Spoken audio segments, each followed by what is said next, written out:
Viewing virality through contagion theory allows us to understand how content and knowledge have the potential to unify the thinking and feeling of large groups of people.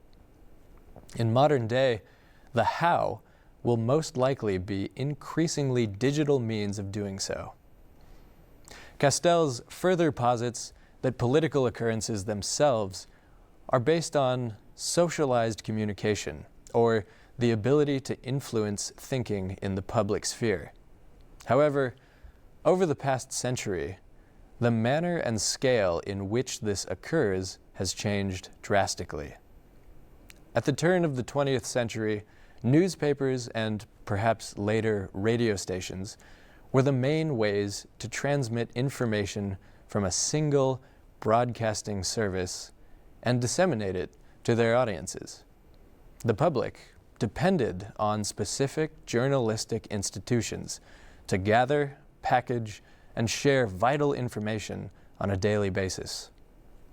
Television later operated in the same manner, more or less, yet was able to reach a much larger audience in a shorter amount of time. At present day, however, mass media politics, disseminating information through digital media on a minute-to-minute schedule, is changing not only the way we create knowledge, but how we package and communicate it.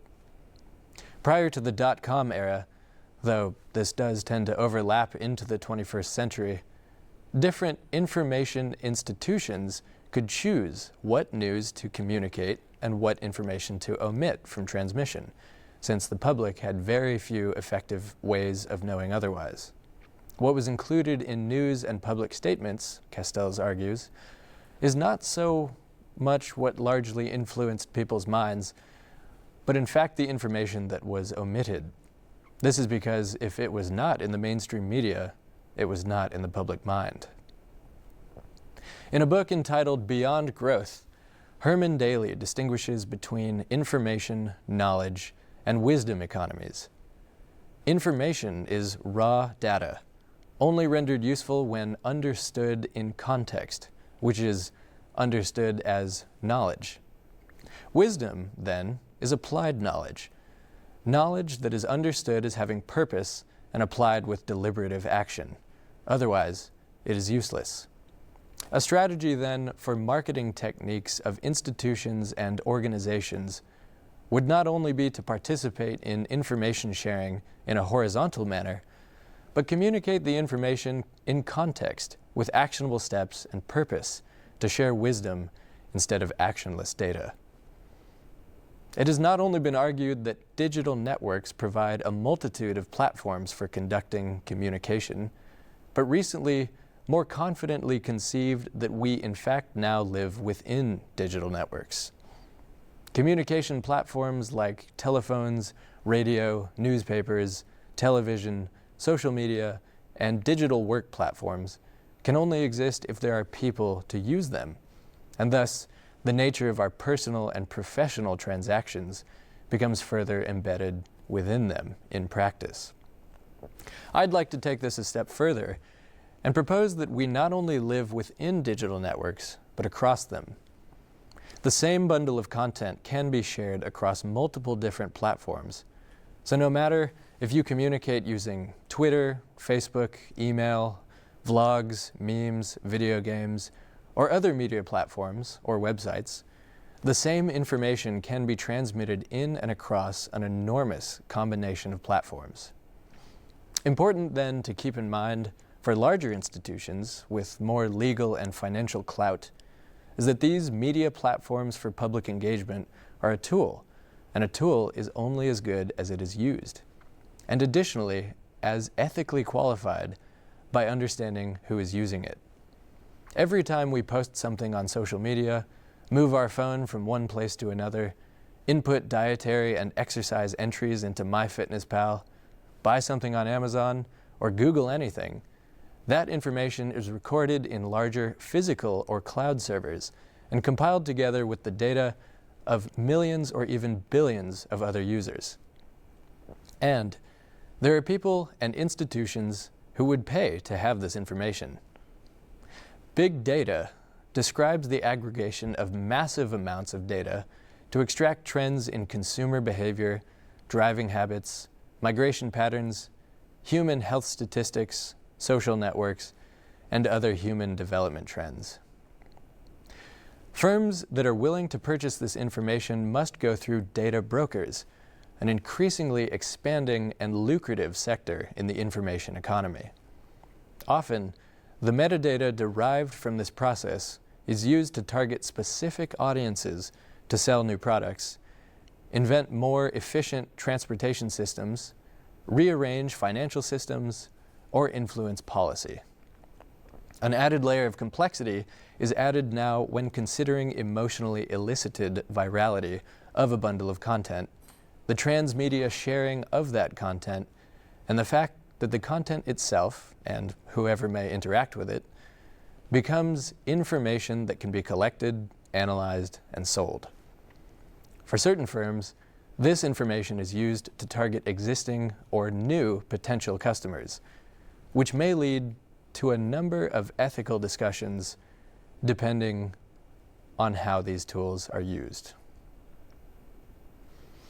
One must be cautious not to use big data in order to engage in predatory marketing tactics to populations in various parts of the world who perhaps don't know any better. Who is being targeted and by whom can determine whether or not the use of big data is a good or bad tool for public engagement or private industry.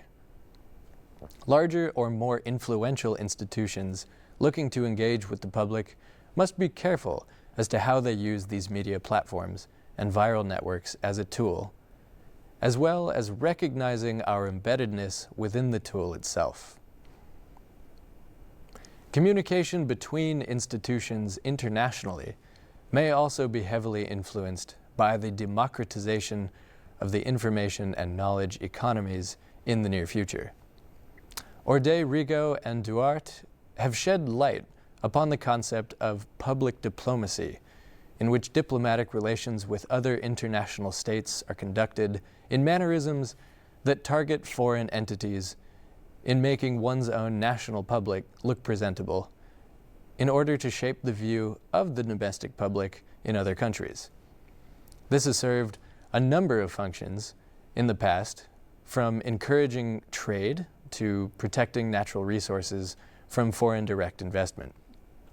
However, much like the fashion in which news has historically been disseminated, public diplomacy has largely been conducted by state actors who work directly with other foreign state actors, leaving the public out of public diplomacy. Increasingly, a more inclusive and collaborative approach to shaping diplomatic ties with other nations have been proposed, which would act to include perspectives and input from a multitude of public tiers simultaneously in modern day, made significantly easier by digital media. This approach does not come without its own risks. Winston Churchill once said, "The best argument against democracy is a 5-minute conversation with the average voter." There are indeed pitfalls to the present-day inclusion of multiple tiers of stakeholder involvement in national public discourse and decision-making, the largest of which may simply be ignorance. Without a fully informed public, the process of multi-stakeholder collaboration at any level may lead to a decision which would not, in fact, act in the public's best interest when faced with a contextual problem at that point in time. The mitigation process for this, then, would be to disseminate critical information in an easily digestible manner, making use of viral transmedia content flows across horizontal network arrangements in order to communicate larger global issues across groups instead of solely within them. Drawing back to contagion theory, this would prove to be most successful if the content and information being shared were less complex and more fundamental, so that the lowest common denominator could democratically act to achieve the greatest possible public good. often is the case that public and private institutions with more financial and legal clout have greater access to information than a member of the general public. These institutions must recognize their role in not merely swaying public opinion by exaggerating certain information or omitting other, but encouraging the systematic developmental enlightenment on the brink of which our generation has found itself. Global issues in environmental deterioration, education, healthcare, income inequality, and gender equality cannot solely be solved by the traditional tick box approach to sustainability, often called corporate social responsibility, or CSR. CSR comes with a multitude of shortcomings, like a lack of specificity in defining terms and processes for public engagement, lack of accountability, lack of structure for reporting results, or inadequate measurement systems for how much good is actually being done. As Ilya et al. Argue, the traditional public distrust of larger private institutions may in fact cause CSR to backfire and be perceived as a greenwashing tactic. Greenwashing is a marketing tactic used to make products, services, or initiatives appear environmentally friendly, like labeling a plastic water bottle with 10% less plastic as environmentally friendly. And since non-internal stakeholders, the general public, or regulatory committees rarely have access to see the inner workings of CSR initiatives, the corporation's own reporting is often accepted as the sole source of news as to how that company is acting in the public's best interest. Here, we return to the issues of vertically aligned information sharing from larger, more powerful singular institutions to the general public. For corporations and public institutions looking to stay socially afloat in the next 10 to 15 years, engaging in direct, multi-leveled, horizontally aligned public engagement through digital networks in which we are increasingly becoming embedded is one of the strongest suggestions any communications expert could give. Additionally, it may prove advantageous to take note of which demographics are making use of different social media platforms. As it presently stands, older generations remain on Facebook, while much of the world's growing youth population has been increasingly active on other platforms like Twitter or Instagram.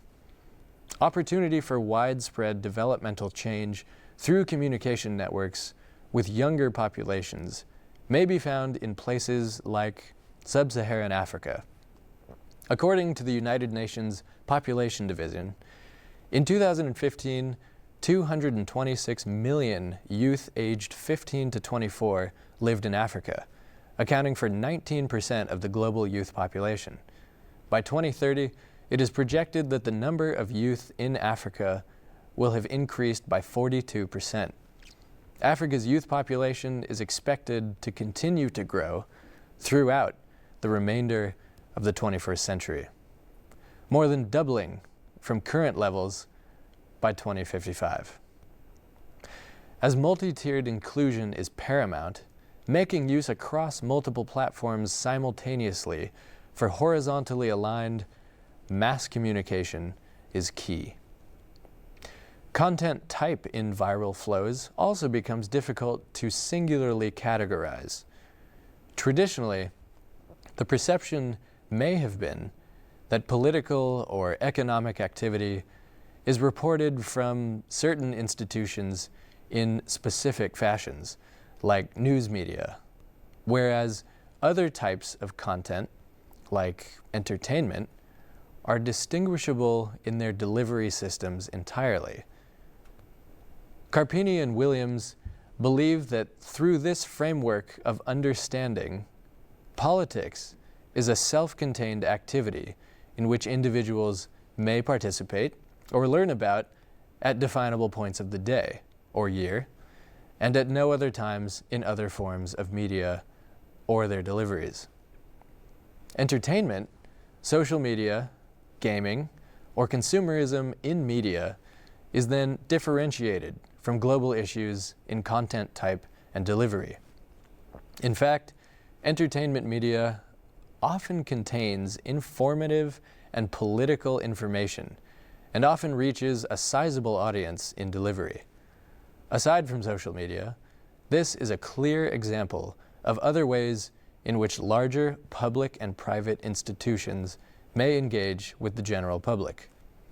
As political beliefs are often associated with or founded upon deep-seated cultural values or ethical agreements, entertainment engages with these same values and agreements in disseminating engaging and content across groups, often providing real-life political events or people for relatable context.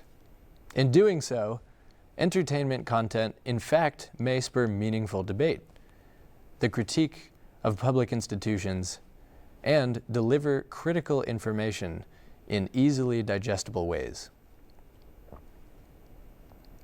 Regardless of demographic, and though the desired effect of applying contagion theory is the spread of viral content for social change, groupthink is an easy trap into which one may fall. Groupthink, similar to the contagion effect, is the process of foregoing one's own thoughts or emotions in order to align them with what the group may think or believe, lest the individual be viewed as an outlier, a threat, or a minority. It is the tendency to lean toward group consensus in order to fit in. Though unanimous individual action would be the desired end effect of the spread of viral content for social change, that agreed upon action must come from a series of debates, the challenging of ideas, the reconfiguration of what is known, or the rearrangement of organizational structure. Only then, after ideas have been tested, contested, and proven to work to solve context-specific issues, can they be rewarded by gaining a growing following of active digital network participants to spur a movement. For each contributor to the growing digital global knowledge economy, it then becomes a necessary responsibility to assume to share information that encourages debate and pass along viral content that challenges, inspires, and broadens the mind while encouraging cooperation simultaneously. To elicit an emotional response of responsibility in taking action, and then to define exactly how. In the emerging digital phase of mutual verification and transaction recording between network participants, an added advantage to this becomes gaining metrics and the invention of new measurement systems as to how information and the co-creation of knowledge are influencing a certain population or interactions between groups. This is, of course, assuming that enough information has been extracted about the groups themselves to provide context and acknowledge positionality, since the measurement of content flows can only be contextual. I would argue